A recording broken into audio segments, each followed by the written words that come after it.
Alright, we have reached the end of our Intro to Crowds for Houdini 21 course.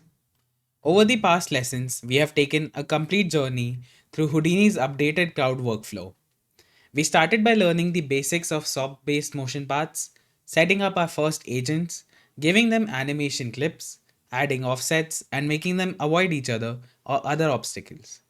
From there, we explored transitions, layering, and timing controls, giving us the ability to add and direct agents in a very flexible and non destructive way. We then looked at some of the more advanced tools, including the arcing layers for realistic turning of creatures, and retiming and editing for pacing adjustments. We added child and parent relationships between our agents. We also pushed our setups further with cloth simulations using Vellum.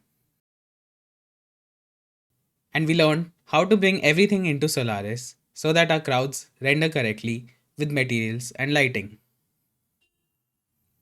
Finally, we wrapped it all up by building a complete scene, laying out an environment, setting up cameras, and populating the space with all the crowd behaviors we developed throughout the course.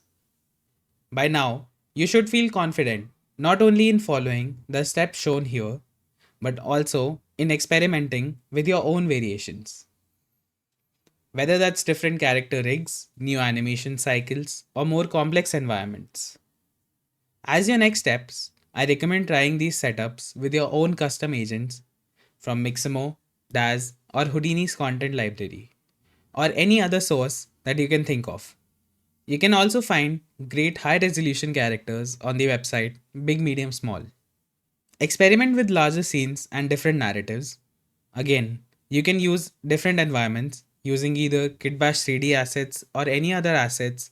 And finally, you can dive deeper into Solaris if you want to create more cinematic renders for your crowds.